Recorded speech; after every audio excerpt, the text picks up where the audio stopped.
એક બહુ મહત્વનો કાર્યક્રમ કે જેની આપણે દર વખતે આતુરતાથી રાહ જોઈએ જ છીએ.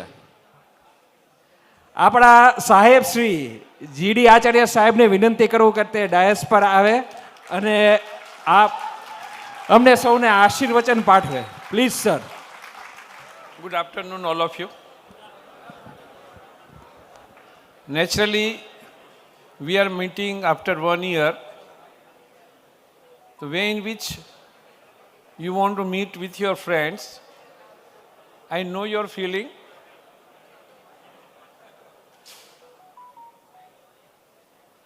But let us have this session, we can say it is a lifelong learning from each experts. આજના સમયની અંદર જે એલ્યુમિની મીટ આપણે કરીએ છીએ એ ચા પાણી નાસ્તો કરી અને છૂટા પડવું, that is not the way. અહીંયા જે મહાનુભાવોને આપણે સાંભળ્યા એમની આખી જિંદગી એની કેરિયરની અંદર એ લોકોએ સમય આપી અને અત્યારે આ તકે પહોંચેલા છે. એમના અનુભવો જો આપણે મેળવવા હોય, આપણે શીખવું હોય તો એટલા 25-30 વર્ષ બીજા નીકળી જશે. એના બદલે અડધો કલાકની અંદર the things which we have learned, the things which we have listened, that we have to implement in our day-to-day life. Now here in this case, age is the number only. વારંવાર આપણે વાત થાય છે એટલે આજે હવેના સમયની અંદર જેને આપણે ગ્લોબલાઇઝેશન કહીએ છીએ, જેને હું ઘણી બધી વખત તમને ત્યારે પણ સમજાવતો હતો, it is a era of LPG, liberalisation, privatisation and globalisation. Market is quite different. VUCA world, market is quite different. Post-COVID session, market is quite different. So the period is continuously changing, and every time the time is giving us lots of challenges. હું આ તબક્કે જ્યારે student સાથે વાત કરું છું ત્યારે હું એવું નથી કહેતો કે પ્રોબ્લેમ્સ છે. પ્રોબ્લેમ શબ્દ આપણે નેગેટિવ કોમ્યુનિકેશનમાંથી કાઢી નાખવાના છે. These are all challenges and that challenge we have to solve, and by that way we have to put our self as a iconic way, that is problem solving ability. That abilities you have developed everywhere. Maybe it's a social challenge, maybe it's a financial challenge, maybe it's a technical challenge. Second thing, current market expecting much more every time, different types of skills. તો હવેનો જે સમય છે એ રીસ્કિલિંગનો છે ને અપસ્કિલિંગનો છે. તમને એમ કહેતા હશે કે ભાઈ અત્યારે સાહેબ અમે તો ભણી લીધું, ગ્રેજ્યુએટ થઈ ગયા, ઘણા લોકો માસ્ટર થઈ ગયા, પણ માર્કેટની અંદર ચેન્જ ઇઝ વેરી ફાસ્ટ. આજે at the age of 70 I am learning industries 4.0. At this age, when I have completed my PhD with 8 years of my time period, lots of learning, lots of interaction with the people, and every time you learn something new from the each and every person. So લોકોમાં સારું શું છે એ જુઓ અને એને આપણે લાઈફમાં કેવી રીતે ઇમ્પ્લિમેન્ટ કરી શકીએ એ સમજવાનું છે. અત્યારે એક સિમ્પલ સૂત્ર તમને આપીને વાત પૂરી કરીશ કે સક્સેસ એટલે શું. At number of place the world, the youngsters, they are expecting success. Success માટેની એક ફોર્મ્યુલા બનાવેલી છે. That is formula is Vikas. V into I into K into A into S into H. Now V stands for values. If somebody asks a question કે ભાઈ તમારી value શું, what is your value? So it is very difficult to give answer.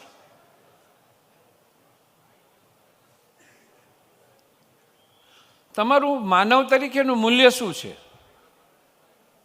તો આજના તબક્કે તમે કેટલા useful છો એટ એની પ્લેસ. તમે ફેમિલીમાં કેટલા યુઝફુલ છો, ઓર્ગેનાઇઝેશનમાં કેટલા યુઝફુલ છો, માર્કેટમાં કેટલા યુઝફુલ છો, એ તમારી વેલ્યુ છે. અને આ વેલ્યુ તમારે મેન્ટેન કરવા માટે કન્ટિન્યુઅસલી તમારું લાઈફ લોંગ લર્નિંગ, નવી નવી વસ્તુ શીખતા જાઓ. તમે જુઓ છો કે જે લોકોએ ડિપ્લોમા પૂરું કરેલું છે, પછી એને ગ્રેજ્યુએશન પૂરું કરેલું છે, આજે ઘણા બધા વિદ્યાર્થીઓ MBA કરે છે. એટલે ક્વોલિફિકેશન અથવા તો લર્નિંગ માટેનો કોઈ સમય નથી. At any time you have to develop your skill. That is first thing. એટલે બીજી વસ્તુ, તમારી વેલ્યુ જે છે એ તમે સમાજને, તમારા સાથી કર્મચારીને, જે ઓર્ગેનાઇઝેશનમાં તમે કામ કરો છો એમાં કેટલા મદદરૂપ થઈ શકો છો. મને આટલો જ પગાર મળે છે, આની અંદર આનાથી વધારે ન થાય, એવા માણસો આજની તારીખે ચાલે એમ નથી. તમે એક્સ્ટ્રા શું કંપનીને આપી શકો છો? Though you are in a job, but તમારું કોન્ટ્રીબ્યુશન શું છે યુનિવર્સિટીમાં, ઇન્ડસ્ટ્રીઝમાં, માર્કેટમાં? So that is V. Second is I, that is innovative thinking. ચીલા ચાલુ કામ કરવાની પદ્ધતિમાંથી બહાર નીકળવું પડશે. એટલા માટે નવી જગ્યાએ જવું પડશે, નવા લોકોને મળવું પડશે. અને જ્યારે જ્યારે અહીંયા પણ વાત કરી, ઇગોઇસ્ટિક નેચર ક્યાંય ચાલે એવું નથી. નાના કારીગર પાસેથી પણ આપણે જે શીખી શકીએ એવું બીજા પાસેથી નહીં શીખી શકીએ. એટલે નવા વિચારો સાથે માર્કેટમાં જવાની જરૂરિયાત છે. અને એમાં પણ પાછી ચેલેન્જ છે કે તમારી કોસ્ટ અને તમારી ક્વોલિટી, એ જગ્યાએ આ જે તમારી સ્કિલ છે, આ તમારું એજ્યુકેશન છે, એ તમને ઉપયોગમાં આવશે. ત્રીજું જે છે દેટ ઇઝ કે સ્ટેન્ડ્સ ફોર નોલેજ. નોલેજ મેળવવા માટે કોઈ પણ જગ્યાએ તમે જાઓ, હવે એવું શોર્ટકટ જેવી કોઈ સિસ્ટમ જ નથી. ખૂબ ધીરજપૂર્વક કામ કરવાનું છે અને ખૂબ ધીરજપૂર્વક સ્કિલ ડેવલપ કરવાની છે. એટલા માટે મેં ગયા વખતે રિપીટ કરેલું હતું, જે બાબત અત્યારે ફરી રિપીટ કરું છું, કે before you enter in a market, there are 3 factories you have to develop in your mind. પેલું જે છે ice factory in our mind. ખૂબ જ મગજ ઠંડુ રાખીને કામ કરવું પડશે, એ જ આગળ લીડર થઈ શકશે. Prime requirement is your cool mind. નવા વિચારો તમને ત્યારે જ આવશે, ઇનોવેટિવ થિંકિંગ ત્યારે આવી શકશે કે જ્યારે તમે મગજ ઉપર ઠંડક રાખીને કામ કરો. સેકન્ડ મેટર જે છે that is second factory, that is sweet factory in your heart. લોકો માટે, સમાજ માટે ભાવ તમને હોવો જોઈએ. રાષ્ટ્રની વાત કરી આપણે, જ્યાંથી આપણે અહીંયા આપણું જીવન, આપણો રોટલો જે બધું મળેલું છે, એ ઓર્ગેનાઇઝેશન, એ રાષ્ટ્ર, એ રાજ્ય એને ખૂબ ફેથફુલ રહ્યું. અને ત્રીજી જે સ્કિલ, જે ફેક્ટરી છે that is sweet factory in your tongue. જીભ ઉપર ખૂબ મીઠાશ. માણસ આપણી સાથે કામ કરે, ગુસ્સાથી તમે એને જવાબ આપો કે પ્રેમથી જવાબ આપો, સમય તો એટલો જ જવાનો છે. પણ તમારી જે કોમ્યુનિકેશન સ્કિલ છે એ તમને લાઈફ ટાઈમ સામેનો માણસ તમને યાદ રાખશે. ચોથું છે S, that is your skill. Skill upgrade કરવાનું મેં તમને કીધું, રીસ્કિલ, અપસ્કિલ. જુઓ, માર્કેટની અંદર તમે જે પૂરું કરેલું છે, જ્યારે નવું સેમિસ્ટર, નવું સત્ર શરૂ થાય ત્યારે વિચાર કરો કે આ 6 મહિનામાં મારે હવે શું કરવાનું છે, કઈ સ્કિલ ડેવલપ કરવાની છે. કારણ કે તમારી હવે એપ્લિકેશન્સ જે છે it is checked by artificial intelligence. તમારો જે ઇન્ટરવ્યૂ પર્સનલ જે લેવાય છે that is depend on the artificial intelligence. તો તમારા ઇમોશન્સ પણ ત્યાં કાઉન્ટ થાય છે. અને તમારો જે CV જે છે ઇટ શુડ બી જનરેટેડ. દર 15 દિવસે, 20 દિવસે, 25 દિવસે કોઈક નવી સ્કિલ જે હોય એ ડેવલપ થાય તો તમારું જે CV છે એ ATSમાં જ જાય છે. It is a software, application tracking system. એ જે એઆઈનો સોફ્ટવેર જે છે એને જે માર્કેટની અંદર જરૂરિયાત છે, એવા શબ્દો, એવી સ્કિલ જો તમારા એપ્લિકેશનમાં હશે તો એ તમારું શોર્ટ લિસ્ટ થશે. એટલે સીવી બનાવવાનું નથી, સીવી જનરેટ કરવાનું છે. તમે માર્કેટને પ્રમાણે તમે શું આપી શકો છો એ તમે વિચાર કરો અને એનું પ્લાનિંગ કરો ને એનું આયોજન કરો. દરેક લોકોને મેં કીધું છે કે તમારો જે કંઈ સેલેરી છે એમાંથી 10% તમારે તમારા ફ્યુચર માટે, કેરિયર માટે, સ્ટડી માટે 10% એમાં ઇન્વેસ્ટ કરો. It is A need of current market. Fifth one is A attitude. Attitude is everything. તમારું વલણ પોઝિટિવ કેટલું છે તો તમે પરિણામ આપી શકશો. અને પોઝિટિવ માર્કેટ માટે, બીજા માણસો માટે આપણે પોઝિટિવ નથી થવાનું. જ્યારે આપણે પોઝિટિવ થાય છે એ પોતે આપણા પોતાના માટે છે. તમારું નેગેટિવ થિંકિંગ બીજાને તો અસર કરશે, પણ સૌથી પહેલાં તમારા શરીર ઉપર તો ખૂબ જ અસર કરશે. અને છેલ્લું જે છે એ જ તમારી હેબિટ. વડીલો સાથે, ઓર્ગેનાઇઝેશનમાં, તમારા પિયર સાથે, સબોર્ડિનેટ સાથે તમારો કેવો વ્યવહાર જે છે, દેટ ઇઝ ઇમોશનલ ઇન્ટેલિજન્સ. એના પર ખૂબ ભાર દેજો. Your future is very bright. Market expect lot many skills, outcome from you guys and you can able to fulfill it. તમારા બધા જ પાસે ખૂબ જ સારું પોટેન્શિયલ છે. આજના દિવસે મહેશભાઈએ જે આપણે 5 કે 6 વર્ટિકલ કીધેલા જે છે એ હવે સમાજ માટે આપણે કામ કરવાનું છે.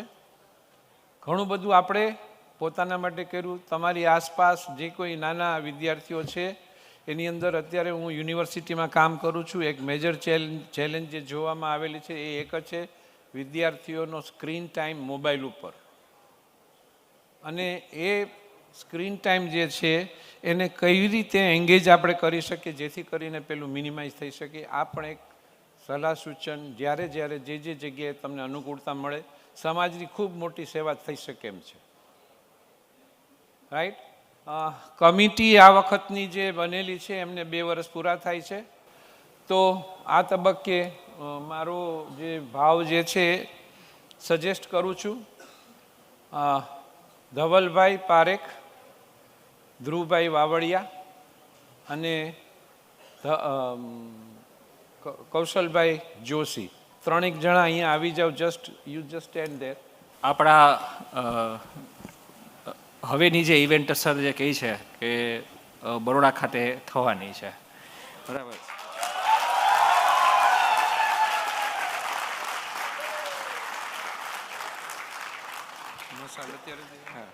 ના, તો બરોડા, ભરૂચ, અંકલેશ્વર અને વિદ્યાનગરના જે બી અત્યારના હાજર મિત્રો છે, થોડા હું નામ બોલીશ, એ સિવાયના પણ મિત્રો પ્લીઝ આવજો. અહીં તમારા સિટીને રિપ્રેઝન્ટ કરો. મનોજ ભટ્ટ, પ્રતિક પટેલ, અશોક બારૈયા, દર્શક મારું, વિકાસભાઈ જોબનપુત્રા, હેમંત સુથાર, દર્પણ આચાર્ય, પ્રદીપ પરમાર, રામદેવસિંહ અને બધા જે બી મિત્રો છે પ્લીઝ સ્ટેજ ઉપર અહીંયા આગળ આવે પ્લીઝ, જેથી જે બેટન હમણાં આપણે કાર્યક્રમના અંતે એમને સુપરત કરવાની છે. અમારા જે એલ્યુમની મિત્રો, ફેમિલીના જે મિત્રો છે એ લોકો જોવે કે આ જે કમિટી છે જે આવો ભવ્ય પ્રોગ્રામ નેક્સ્ટ એલ્યુમની મીટમાં કરવાના છે. શું લાગે છે બરોડાની ઇવેન્ટ કેવી થશે? ये हुई ना बात. जय फैब्रिकेशन.